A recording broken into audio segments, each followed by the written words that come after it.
नमस्कार, स्वागत छ फोकस न्यूजमा। म धीरज बस्नेत। दर्शकबिन, कोरोनाको महामारीका बीच आर्थिक वर्ष 2077-78 को बजेट सरकारले सार्वजनिक गरेको छ। राजस्व लगायत आम्दानीका स्रोत घटेपछि बजेटको आकार चालू वर्षको भन्दा 58 अर्ब 32 करोड रुपैयाँले घटाइएको छ। यद्यपि 14 खर्ब 74 अर्ब 64 करोडको बजेटको आकार पनि ठूलो भएको भन्दै विपक्षी दलका सांसदहरूले यो कार्यान्वयन गर्न चुनौतीपूर्ण रहेको प्रतिक्रिया दिएका छन्।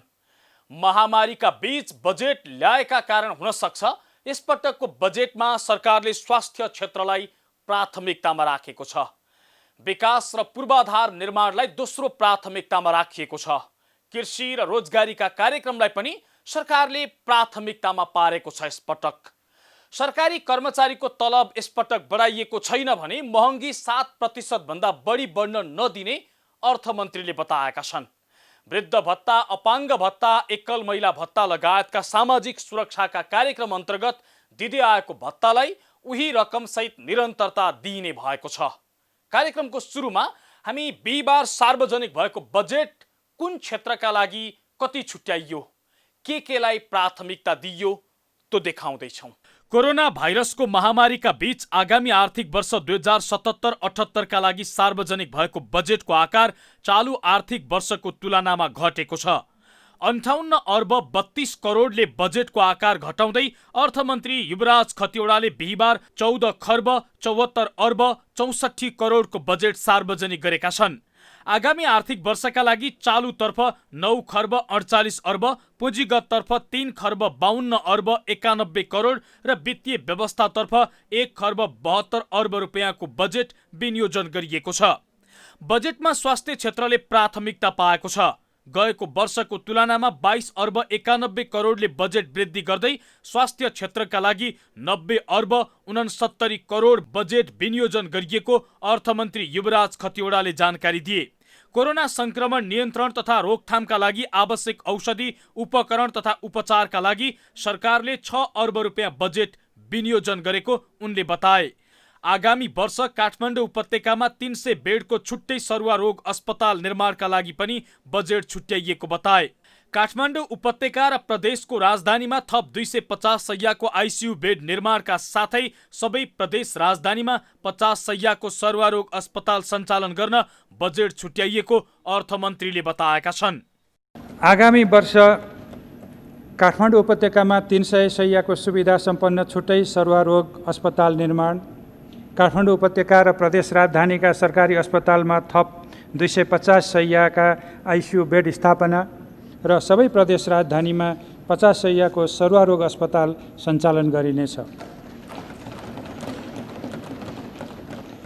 पोखरा र कर्णाली स्वास्थ्य विज्ञान प्रतिष्ठान तथा कोशी, नारायणी, भरतपुर, भेरी र डडेलधुरा अस्पतालको स्तरोन्नति गरी विशेषज्ञ अस्पतालको रूपमा विकास गर्दै लगिनेछ। स्वास्थ्य पूर्वाधार विकासका लागि रु 12 अर्ब 46 करोड विनियोजन गरेको छु। राष्ट्रिय जनस्वास्थ्य प्रयोगशालाको क्षमता विस्तार गरी अन्तर्राष्ट्रिय मापदण्ड अनुरूपको बनाउन, सबै प्रदेश राजधानीमा अत्याधुनिक स्वास्थ्य प्रयोगशाला स्थापना गर्न, सबै स्वास्थ्य संस्थामा उपचार सेवाको लागि आवश्यक प्रयोगशाला विस्तार गर्न तथा रोग निदान एवं फार्मेसी सेवा अनिवार्य रूपमा सञ्चालन गर्न र विदेशबाट आउने व्यक्तिको अनिवार्य स्वास्थ्य परीक्षण गर्न प्रमुख प्रवेश नाकामा आवश्यक उपकरण सहितको स्वास्थ्य डेस्क स्थापना गर्न बजेट विनियोजन गरेको छु।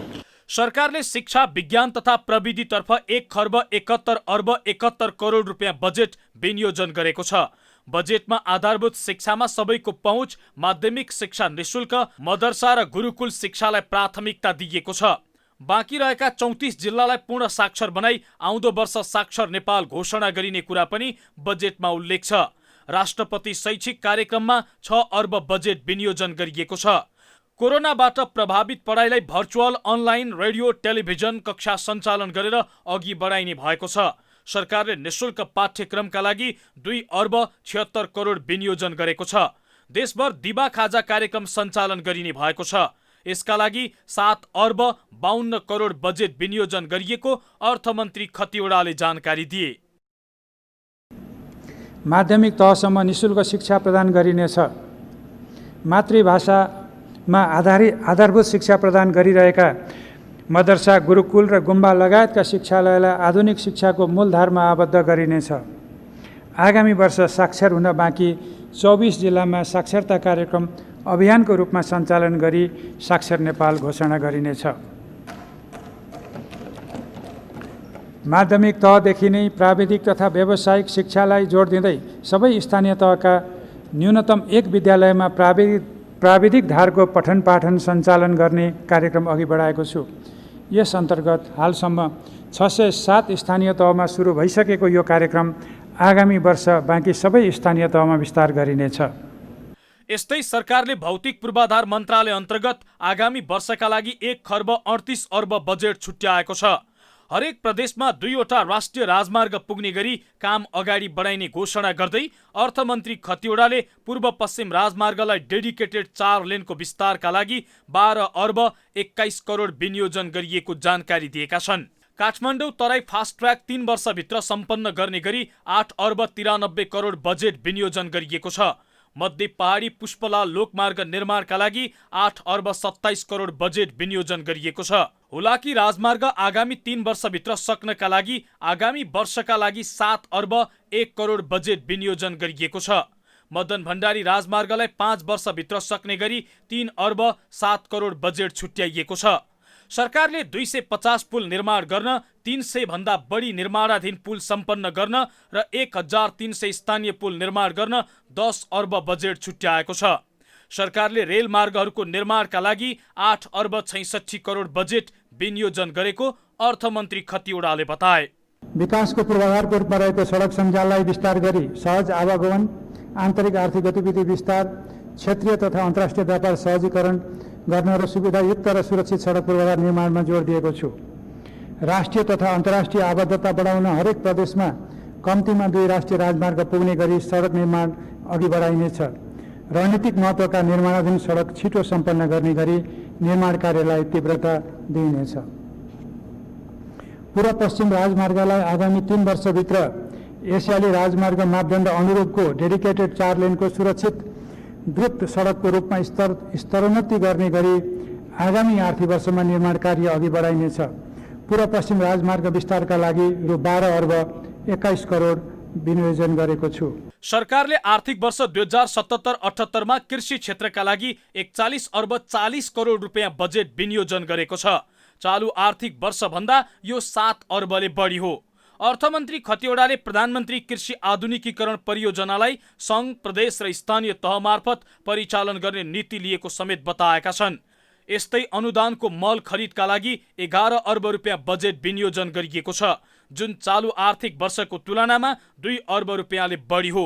अर्थमन्त्रीले सिँचाइ आयोजनाका लागि 2 अर्ब 32 करोड रुपियाँ बजेट विनियोजन गरिएको जानकारी दिएका छन्। कृषि, पर्यटन तथा वन लगायतका क्षेत्रसँग अग्र र पृष्ठ सम्बन्ध स्थापित हुने सानो तथा मझौला उद्योगको विकास र विस्तार गर्न उद्यमशीलता, सिप र प्रविधिको उपयोगमा जोड दिइनेछ। स्वदेशी वस्तुको उपभोग गर्दै आन्तरिक उत्पादनलाई प्रोत्साहित गर्न कपास, रेशम, ऊन, बाँस, केरा, अल्लो र वनस्पतिजन्य धागो उत्पादन र स्वदेशी कपडा उद्योगलाई प्रोत्साहन गरिनेछ। प्रधानमन्त्री कृषि आधुनिकीकरण आयोजनालाई पुनर्संरचना गर्दै स्थानीय सम्भावनाका आधारमा एक स्थानीय तहमा एक उत्पादन पकेट क्षेत्र कार्यक्रम सञ्चालन गरिनेछ। यस्तै सरकारले आगामी आर्थिक वर्षमा प्रधानमन्त्री रोजगार कार्यक्रमलाई निरन्तरता दिँदै 2 लाख रोजगारी सिर्जना गर्ने भएको छ, जसका लागि अर्थमन्त्रीले 11 अर्ब 60 करोड रुपियाँ बजेट विनियोजन गरेका छन्। यस्तै इन्टर्न गरेकालाई रोजगारी दिए 3 महिनासम्म आधारभूत तलबको आधा अनुदान सरकारले दिने व्यवस्था गरेको छ। यसबाट 50,000 रोजगारी सिर्जना हुने अनुमान गरिएको छ। सरकारले स्टार्टअप फन्डका लागि 50 करोड रुपियाँ विनियोजन गरेको छ। वैदेशिक रोजगारीबाट फर्केका व्यक्तिहरूको सिप, अनुभव र रुचिको अभिलेख बनाई देशभित्र सृजना हुने कामका अवसरहरूमा जोडिनेछ। सामाजिक सुरक्षालाई क्रमशः जीवन चक्रमा आधारित, अनिवार्य र सर्वव्यापी बनाइनेछ। आर्थिक रूपले विपन्न, अशक्त, असहाय, अपाङ्गता भएका एकल महिला, बालबालिका, लोपोन्मुख र सीमान्तकृत समुदायलाई राज्यबाट विशेष सुरक्षा र संरक्षण प्रदान गर्ने कार्यक्रम सञ्चालन गरिनेछ। सङ्गठित क्षेत्रका श्रमिकको योगदानमा आधारित सामाजिक सुरक्षा कोषमा श्रमिक र रोजगारदाताले जम्मा गर्नुपर्ने रकम लकडाउन अवधिभरका लागि नेपाल सरकारले बेहोर्ने व्यवस्था मिलाएको छु। सरकारले आर्थिक वर्ष 2077-78 का लागि युवा तथा खेलकुद मन्त्रालयका लागि बजेट घटाएर 2 अर्ब 36 करोड रुपियाँ बजेट विनियोजन गरेको छ। चालु आर्थिक वर्षमा युवा तथा खेलकुद मन्त्रालयलाई 3 अर्ब 79 करोड रुपियाँ बजेट विनियोजन गरिएको थियो। आगामी आर्थिक वर्षको बजेट मार्फत खेलकुद पूर्वाधारको अभाव भएको कर्णाली प्रदेशमा खेलकुद सञ्चालन हुन सक्ने गरी राष्ट्रिय पूर्वाधार विकास गरिने अर्थमन्त्री खतिवडाले बताएका छन्। यसैगरी सरकारले अन्तर्राष्ट्रिय क्रिकेट रङ्गशाला निर्माणका लागि आवश्यक बजेट विनियोजन गरेको उनले जानकारी दिएका छन्। 9 राष्ट्रिय खेलकुद प्रतियोगिता सञ्चालन गर्न राष्ट्रिय पूर्वाधार निर्माण एवं व्यवस्थापनका लागि रकम विनियोजन गरेको छु। खेलकुद पूर्वाधारको कमी भएको कर्णाली प्रदेशमा राष्ट्रिय स्तरको खेलकुद प्रतियोगिता सञ्चालन हुन सक्ने गरी खेलकुद पूर्वाधार विकास गर्न, उच्च पर्वतीय खेलकुद तालिम केन्द्र स्थापना गर्न र थप कभर हल निर्माण गर्न बजेट व्यवस्था गरेको छु। युवा तथा खेलकुद क्षेत्रमा रु 2 अर्ब 36 करोड विनियोजन गरेको छु। सरकारले प्रशासनिक खर्चमा भारी कटौती गर्ने निर्णय गरेको छ। कोरोना विरुद्ध फ्रन्टलाइनमा खटिएका बाहेक सबैको भत्ता खारेज गर्ने, भ्रमण भत्ता, इन्धन, फर्निचर, नयाँ सवारी साधन खरिदमा बजेट कटौती गर्ने भएको छ। सरकारी कर्मचारीको तलब नबढाएको सरकारले सबै सरकारी कर्मचारीहरूको भने 1 लाख रुपियाँको कोरोना बिमा निशुल्क गरिदिने भएको छ। यस्तै सरकारले आन्तरिक पर्यटन प्रवर्धन तथा पर्यटन उद्योगको रक्षा गर्न देश दर्शन कार्यक्रम सञ्चालन गर्ने भएको छ। निजामती कर्मचारी, सङ्गठित संस्थाका कर्मचारीलाई देश दर्शनका लागि पठाइने अर्थमन्त्री डाक्टर युवराज खतिवडाले जानकारी दिए। उनका अनुसार कोरोना जोखिम सकिए लगत्तै देश दर्शन कार्यक्रम सञ्चालन गरिने भएको छ। राजस्व सङ्कलनमा आउने सङ्कुचन र सार्वजनिक खर्चमा पर्ने थप चापलाई व्यवस्थापन गर्न आगामी वर्ष प्रशासनिक खर्चमा मितव्ययता अपनाइनेछ। कार्यालय सञ्चालन, इन्धन, मर्मत, सहज अवस्था आएपछि हुने आन्तरिक र वैदेशिक भ्रमण, कम प्राथमिकताका गोष्ठी, सेमिनार, परामर्श, सहायता, भैपरी खर्च, फर्निचर, सवारी साधन खरिद तथा मर्मत खर्चमा उल्लेख्य बजेट कटौती गरेको छु।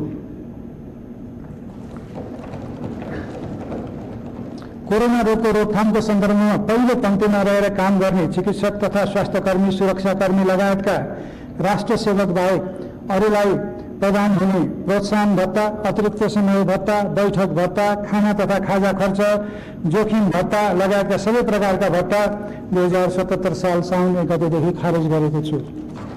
सरकारले सङ्घीय सरकारको स्रोतमा सङ्कुचन भए पनि समानीकरण र विशेष अनुदान यथावत राखेको छ। प्रदेशलाई 55 अर्ब 19 करोड र स्थानीय तहलाई 90 अर्ब समानीकरण अनुदान दिइने अर्थमन्त्री खतिवडाले जानकारी दिए। सरकारले सांसद विकास कोष नामले चर्चित स्थानीय विकास साझेदारी कार्यक्रमलाई निरन्तरता दिएको छ, तर अघिल्ला वर्षको तुलनामा बजेट भने घटाएको छ। यो कार्यक्रमका लागि 6 अर्ब 60 करोड बजेट छुट्याइएको अर्थमन्त्री खतिवडाले जानकारी दिए। यो चालु आर्थिक वर्षको तुलनामा 3 अर्ब 30 करोड रुपियाँले कम हो। यस्तै सरकारले सामाजिक सुरक्षा भत्तालाई यथावत राखेको छ।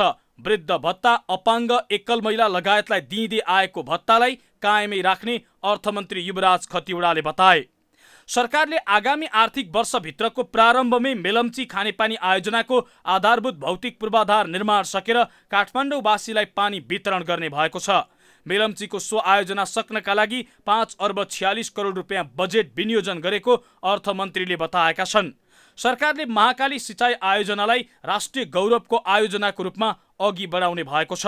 त्यसका लागि 10 अर्ब 25 करोड रुपियाँ बजेट विनियोजन गरिएको छ। काठमाडौँबाट सुरु भएको विद्युतीय तार भूमिगत गर्ने कार्यलाई आगामी वर्ष भक्तपुर, ललितपुर, चितवन लगायतका ठूला सहरमा विस्तार गरिने भएको छ। सरकारले पेट्रोलियम पदार्थको भण्डारण क्षमता बढाउने भएको छ।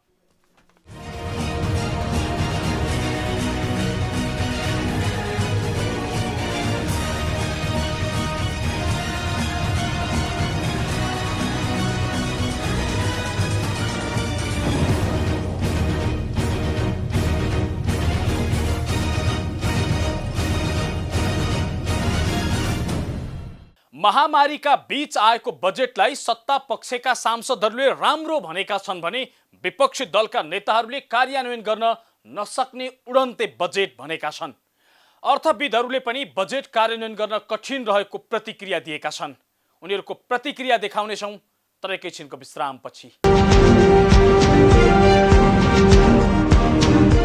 दर्शकबिन, तपाईँ फोकस न्युज हेर्दै हुनुहुन्छ। आज हामी कार्यक्रममा कोरोनाको महामारीका बीच सार्वजनिक भएको बजेट र त्यसका विषयमा गरिएका टीका टिप्पणीको चर्चा गरिराखेका छौँ। स्रोतको अभाव भएपछि आकार घटाएर ल्याइएको बजेटका विषयमा सत्ता पक्षका नेताहरूले निम्न वर्ग केन्द्रित बजेट भनेर प्रतिक्रिया दिएका छन्। नेकपाका अध्यक्ष पुष्पकमल दाहाल प्रचण्ड, माधव कुमार नेपाल लगायतका नेताले बजेटलाई राम्रो भनेका छन्। समग्रमा आज बजेट कोरोना महामारीको यो विषम परिस्थितिमा पनि निकै सन्तुलित, जनतालाई राहत दिने किसिमले सृजनात्मक ढङ्गले प्रगतिशील, जनपक्षीय र समाजवाद उन्मुख बाटो पक्रिने गरी आयो। म खुसी छु। यो बजेटले जनताका सबै समुदाय, अझ त्यसमा पनि मुख्यतः निम्न वर्गका जनतालाई सम्बोधन गर्ने, राहत दिने जो प्रयास गरेको छ त्यो सराहनीय छ। ठुलो मात्रामा सङ्कटमा परेकाहरूलाई कति मात्रामा सहुलियत दिन सकिन्छ, राहत दिन सकिन्छ। आम जनतालाई पनि सोसल सेक्युरिटीको सन्दर्भमा विभिन्न वर्ग र तहका जनताहरूको निम्ति सोसल सेक्युरिटीको व्यवस्था, त्यसपछि कुनमा करको दायरा घटाउने, कुनमा बढाउने, कुन उत्पादनलाई चाहिँ विशेष प्रोत्साहन दिने आदि इत्यादिको सन्दर्भमा यसले धेरै पक्षलाई समेटेको छ। सबभन्दा पहिलो कुरा त बजेटले अलिकति खुम्चेरै कुराहरू गरेको छ। खुम्चेको भनेको के छ भने यसले बजेटको आकारलाई घटाएको छ। पोहोर साल नै 15 खरब 33 अरबको बजेटलाई 14 खरब करिब 76 अरबमा घटाएको छ। साइजको हिसाबले पनि यो कम भएको छ र त्यस हिसाबले यसले अलिकति राजस्व कम उठ्न सक्ने, वैदेशिक सहायता पनि कम आउन सक्ने कुरालाई ध्यानमा राखेको देखिन्छ। तर यति हुँदाहुँदै पनि वैदेशिक ऋणतर्फ चाहिँ 2 खरब 79 अरबको जो अपेक्षा गरेको छ त्यो परिपूर्त हुन गाह्रो छ। सत्ता पक्षका शीर्ष नेताहरूले बजेट उत्कृष्ट भनेर दाबी गरे पनि विपक्षी दलका नेताहरूले बजेट वर्तमान स्थितिको अध्ययन नै नगरी ल्याइएको उडन्ते खालको भएको टिप्पणी गरेका छन्। उनीहरूले बजेट कार्यान्वयन हुनै नसक्ने प्रतिक्रिया दिएका छन्। सरकारले जसरी खर्च जुटाउने र जसरी खर्च गर्ने यो सङ्कल्प सोच बजेटमा राखेको छ। यो हेर्दै गर्दा अबको 2-3 महिनाभित्रमा कोरोना भाइरसबाट नेपाल पूर्ण रूपमा मुक्त रहन्छ, अछुतो रहन्छ, यसबाट हामी कहीँ पनि प्रभावित हुँदैनौँ भन्ने कुराको सम्पूर्ण रूपमा उहाँहरूलाई ज्ञान भएको, आत्मविश्वास भएको पाएँ मैले चाहिँ। केही ठाउँहरूमा उहाँले भन्नुभए तापनि पुनरुत्थानको के प्याकेज आएको भए तापनि हामीले मन्त्रालयगत विवरण हामीले हेऱ्यौँ, खर्च जुटाउने तरिकाहरू हेऱ्यौँ भनेदेखि भने चाहिँ यो सिङ्गो वर्ष यसबाट प्रभावित हुने यी सबै कुराहरूबाट जसरी यसको प्रभाव नहुने गरिकन सोचाइ बनाउनु भएको छ। यो क्राइसिसको अवस्थालाई अझै पनि उहाँहरूले यसलाई ग्रहण गर्नु भएन भन्ने मलाई मेरो चाहिँ प्रारम्भिक टिप्पणी चाहिँ एकदम सामान्य अवस्थामा सबै कुरा नर्मल भएको जस्तो सबै क्षेत्रमा उहाँहरूले छुटाउनु भएको कार्यक्रम प्राथमिकता सबै हेऱ्यो भने यस्तो रहेको पाएँ मैले। जति बढी के अरे गैर अनुशासित हुन सक्ला भन्ने चिन्ता थियो त्यति चाहिँ छैन। अलिकति रेस्टुरेन्ट चाहिँ अर्थमन्त्रीजीले गर्नुभएको छ। तर रेस्टुरेन्ट हुने पनि उहाँसँग अर्को बाटो थिएन। बाटो किन थिएन भन्दाखेरि अहिले कोरोनाको कहरबाट मुलुक बाहिर निस्कँदाखेरि केही खर्च, चालु खर्च कोरोनाबाट जनतालाई जोगाउन हुने नै थियो। त्यसले गर्दाखेरि चालु खर्चमा 35% अहिलेको संशोधित अनुमानभन्दा अर्को वर्षको चालु खर्च 35% वृद्धि हुन्छ। त्यो मूलतः मलाई लाग्छ वृद्धि कोरोनाको प्रभावबाट भएको कारणले नै हो। रोजगारीका कुराहरू उठाएका छौँ। हामीले चाहिँ बन्द भएर बसेका उद्योग धन्दाका कुराहरू उठाएका छौँ। हामीले चाहिँ नि यो नेपाल भन्दा बाहिरबाट फर्किने नेपालीहरूको फर्किएपछि सुरु हुने थप रोजगारीको समस्याका कुराहरू उठाएका छौँ।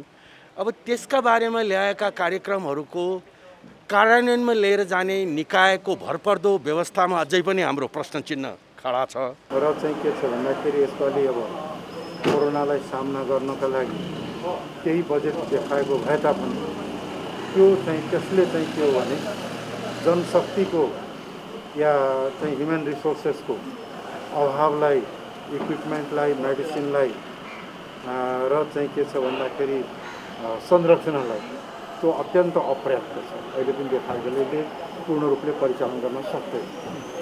केही त अगाडि आउला, तर जुन चुनौती छ र जुन अवस्था हाम्रो स्वास्थ्य संस्थाहरूको छ यसले त्यसलाई त्यो चुनौतीलाई सामना गरेर जनतालाई सेवा पुर्याउनेका लागि चाहिँ यो पर्याप्त छ। अर्थविदहरूले पनि बजेट कार्यान्वयन गर्न कठिन रहेको प्रतिक्रिया दिएका छन्। आम्दानीको स्रोत घटेका बेला ल्याइएको यति ठूलो बजेट कार्यान्वयन गर्न गाह्रो हुने पूर्व अर्थ सचिव, पूर्व अर्थमन्त्री समेत रहेका अर्थविद शङ्कर कोइराला बताउँछन्। प्राथमिकताको हिसाबले, स्रोत विनियोजनको हिसाबले त्यो ठिकै नै लागेको छ। तर चाहिँ अब नराम्रो पक्ष चाहिँ कस्तो भन्दाखेरि अब यो हाम्रो महत्त्वकांक्षी भएन, बजेट कार्यान्वयन गाह्रो हुँदैन। आजको दिनमा चुनौतीहरू छैन। चुनौती त अवश्य पनि छ कि अब हामीले जस्तो भनौँ न यो कोरोनाको सङ्क्रमणकै विषयमा हामीले चाहिँ अहिले भविष्यवाणी गर्न सक्ने अवस्था छैन। यो लकडाउन नै हाम्रो कहिलेसम्म जान्छ त्यो हामी भन्न सक्ने अवस्थामा अहिले छैनौँ। कोरोनाबाट हामी कहिले उन्मुक्ति पाउँछौँ त्यो नै अहिले हामी भन्न सक्ने अवस्था छैनौँ। र उहाँले चाहिँ एउटा कुरो यहाँले ठिकै भन्नुभयो कि यो साउन 1 गते जब यो नयाँ आर्थिक वर्ष चाहिँ लाग्छ, नयाँ बजेट कार्य हुन्छ, त्यो बेला चाहिँ कोरोना हुँदैन भन्ने त्यो एउटा चाहिँ अनुमान गरेर यो बजेट चाहिँ ल्याएको जस्तो चाहिँ देखिन्छ। त्यसैले कोरोना त 1 वर्ष पनि जान सक्छ। अहिलेसम्म भ्याक्सिनको छ नि उत्पादन कसैले गर्न सकेका छैन। हजुर, कोरोनाले चाहिँ एउटा अन्यल अनिश्चितता सिर्जना गरेको अवस्था छ। तर चाहिँ 5-6 महिना भइसक्यो कोरोना आएको, त्यसलाई नियन्त्रण भएको छैन। हजुर, एउटा कुरो चाहिँ यही हो कि बजेटले चाहिँ यो आर्थिक वर्षमा त्यो सबै जान्छ। आगामी आर्थिक वर्षमा चाहिँ हामी चाहिँ सामान्य वर्षमा चाहिँ प्रवेश गर्छौँ र आर्थिक वृद्धि दर पनि हामी 7.1% हासिल गर्छौँ। त्यो सम्भव छ। मुद्रास्फीति पनि 7 मा राख्छौँ भन्नुभएको छ। कसरी हुन्छ क्या 7%? होइन, कोरोना गयो, अब सबै कुराहरू चाहिँ भनौँ आर्थिक व्यावसायिक औद्योगिक गतिविधिहरू चाहिँ सुचारू भए, मानिसहरू पूर्ववत हिसाबले काममा फर्के र सरकार पनि लागि पर्यो भने अब सम्म पनि होला। तर त्यो भन्न सक्ने अवस्था अहिले नभएको हुनाले अब कार्यान्वयनमा अलिकति प्रष्ट शङ्का छ।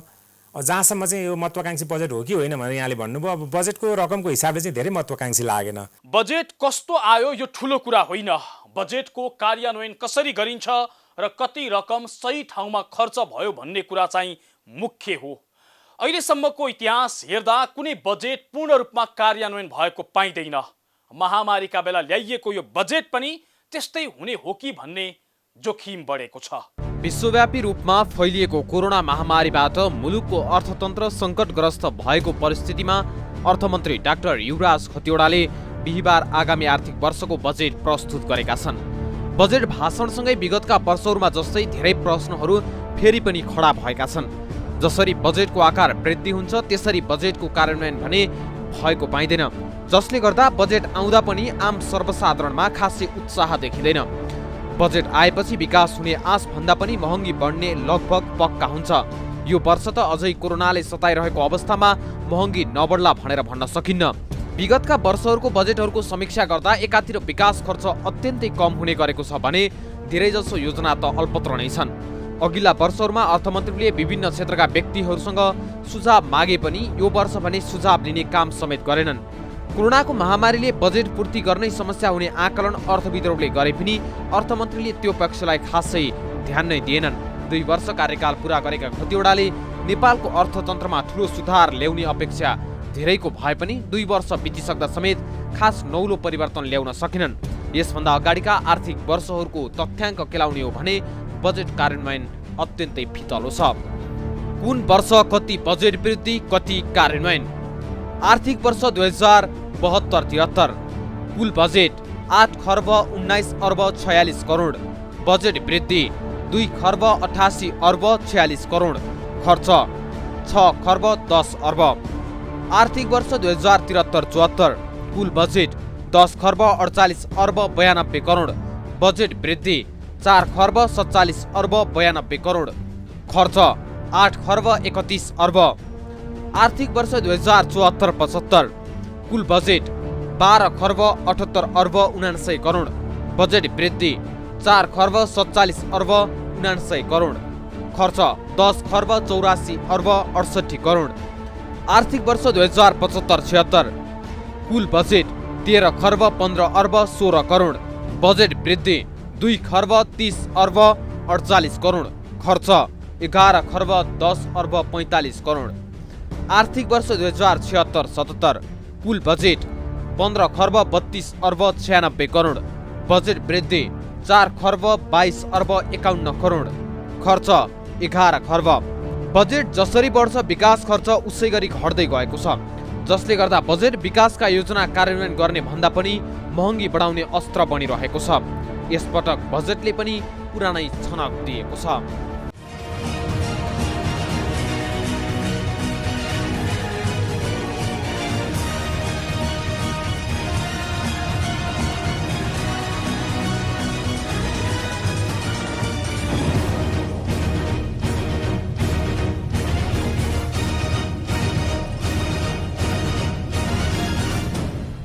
बजेट भन्ने बित्तिकै आम नागरिकले आकाशिएको बजार भाव सम्झिन्छन्, किनकि यसले दिने भनेको सर्वसाधारण नागरिकलाई केवल महँगी मात्रै बनेको छ।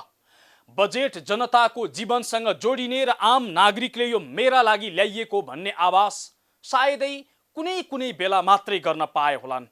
यो महामारीमा पनि केवल महँगी बढ्ने अस्त्र मात्रै नबनोस् बजेट र आम नागरिकको ढाड सेकाउने काम मात्रै नगरियोस् बजेट मार्फत। हौस् त आजलाई फोकस न्यूज यति नै। फोकस न्यूज टिमका सहकर्मी डेभिड पाण्डे, रोशन कार्की, निरज तामाङसँगै हामी सबै बिदा भयौँ। नमस्ते।